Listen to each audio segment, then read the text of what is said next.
মার্কিন president Donald Trump কোনো পদক্ষেপ নেবেন আর সমালোচনা হবে না, তালগোল পাকাবে না, তা তো হবার নয়। বরং গত মেয়াদের তুলনায় এবার ক্ষমতায় আসার শুরু থেকেই একের পর এক অঘটনের ঢাক বাজিয়ে চলেছেন। গত ২রা এপ্রিল বাংলাদেশ সহ ৭০টির বেশি দেশে বাড়তি শুল্ক আরোপের মাধ্যমে তিনি একতরফা বাণিজ্য যুদ্ধ ঘোষণার পরপরই চরম নেতিবাচক প্রভাব পড়ে বৈশ্বিক অর্থনীতির চাকায়। পড়তির রেকর্ড গড়ে পুঁজিবাজারের অতলমুখী যাত্রা থামার লক্ষণ নেই। মাথায় হাত পড়েছে বিনিয়োগকারীদের, সব হারিয়ে কারো আবার পথে বসার জোগাড়। ধারণা করা হচ্ছিল ৭ এপ্রিল এশিয়া আর অন্য শেয়ার বাজার খুললে ধস নামবে এবং বাস্তবে এটি ঘটেছে। বিনিয়োগকারীদের ধারণা বাণিজ্য যুদ্ধে কেউ জিতবে না, বরং এটি বিশ্বব্যাপী জিডিপি প্রবৃদ্ধি ধীরগতি করে দেবে। যখন বড় পরিসরে অর্থনৈতিক মন্দার আশঙ্কা থাকে, তখন এটি বিশ্বের সমস্ত অর্থনীতির উপর ঢেউর মতো প্রভাব ফেলে। শেয়ার বাজারের বেহাল দশা দেখে এমন আশঙ্কাই জানিয়েছেন ভারতের এই বিশ্লেষক। সোমবার দিনের শুরুতেই ৪,০০০ পয়েন্ট পড়েছে বম্বে স্টক এক্সচেঞ্জ বা বিএসইতে।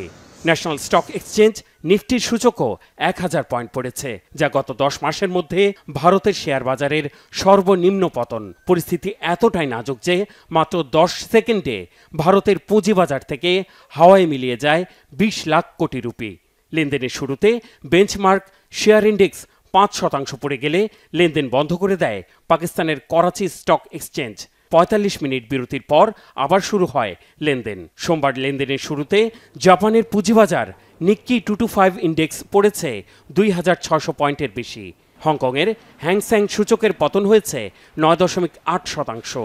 এইচএসবিসি ও স্ট্যান্ডার্ড চার্টার্ড ব্যাংকের শেয়ারেও ধস নেমেছে, অথচ যার কারণে বিশ্ব অর্থনীতিতে ভূমিকম্প শুরু হয়েছে।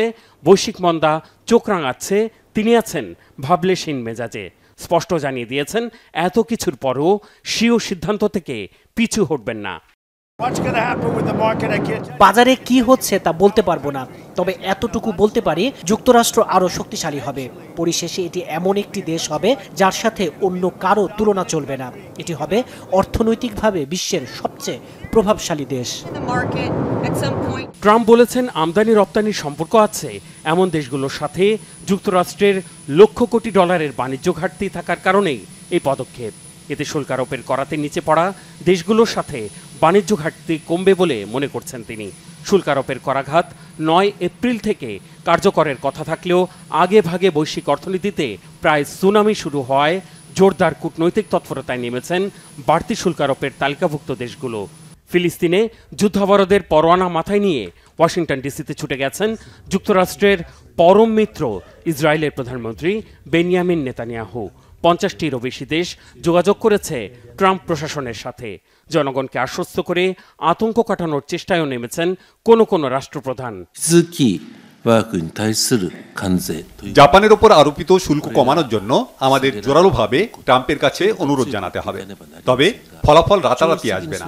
তাই সরকারকে অবশ্যই অভ্যন্তরীণ ব্যবস্থা গ্রহণের মাধ্যমে পরিবর্তিত পরিস্থিতি মোকাবেলার সম্ভব সব কৌশল গ্রহণ করতে হবে। ট্রাম্পের বেপরোয়া পদক্ষেপে বৈশ্বিক অর্থনীতিতে তোলপাড় ফেলে দেয়ায় ধাক্কা লেগেছে তেল আর স্বর্ণের বাজারে। ৭ এপ্রিল দুপুর নাগাদ স্বর্ণের দাম ০.২% কমে আউন্স প্রতি বিক্রি হয় $৩,০২৯। ভাটার টান লেগেছে তেলের দামেও। ব্যারেল প্রতি ব্রেন্ট ক্রুডের দাম পড়েছে প্রায় ৩% বা ৬৩.৭৩ মার্কিন ডলার। বৈশ্বিক অর্থনৈতিক মন্দার আতঙ্ক বাজারকে গ্রাস করে রাখলে তেলের দামে আরও পতনের পূর্বাভাস দিয়েছেন বাজার বিশ্লেষকরা। Mehrab Hussain Khan, Banglavision news desk.